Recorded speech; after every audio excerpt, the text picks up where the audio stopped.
If the Aztecs take it that far, they'll be looking to bring a ring right back home.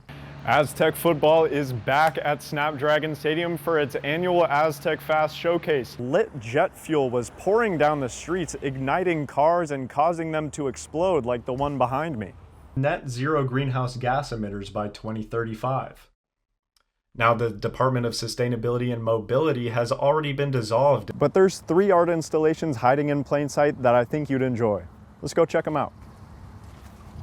You know, I definitely got to check that out because I think my artwork needs some help. Name, image, and likeness has become the lifeblood carrying student athletes to success. I think I have a solution to this parking problem. What's that?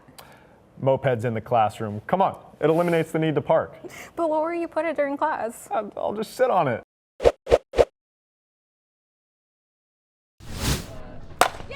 Aztec softball is putting together a serious 2025 run, and there's nothing quiet about it. Yay! Senior Callie Decker leads the team with an 1114 OPS and 385 batting average.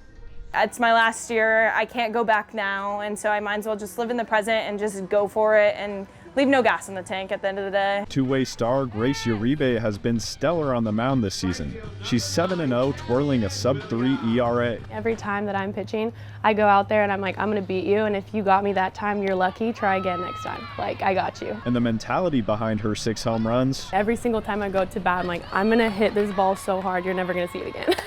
Decker credits the team's success to the bond between teammates. Being away from home, like leaning on my teammates, that homesickness kind of goes away because we do have such a strong family culture here. Uribe has a message for the fans. Come out here and support us. We're gonna make it fun to watch, and we're gonna make a run for the tournament. So what is the Aztecs' road to the Women's College World Series? First, they would need to win the Mountain West Conference Championship, which they're hosting right here at home. Second, they would need to win their regional, the first round of the NCAA tournament. Third, they would need to win their super regional. Same format, higher stakes, winner gets to go to the Women's College World Series. If the Aztecs take it that far, they'll be looking to bring a ring right back home. I think that this team is very, very capable of doing those things. We can compete with the best, and it just starts with us. For Aztec News, I'm Nate Tubbs. Why does baseball not have that? For over a decade now, San Diego has been planning how to mitigate the effects of climate change and eliminate its greenhouse gas emissions. Climate researcher Don Reynolds says the impact of rising sea levels could have dire consequences on the environment. Extreme flooding is definitely going to worsen. We're probably going to see increased erosion. That's part of the challenge, actually, it's really uncertain what the future holds. Here at the Tourmaline Surf Park in Pacific Beach, I'm standing at one of 6 proposed locations for San Diego's Coastal Resilience Plan. Now, the main goal of this plan is to help better prepare these beaches around San Diego for the effects of rising sea levels. The plan proposes nature-based solutions like vegetated dunes and amphitheater seat walls to act as barriers against the tides. The only issue is, the city is facing a $258 million budget deficit, and next year's proposed budget furthers the cuts given to the Sustainability Department.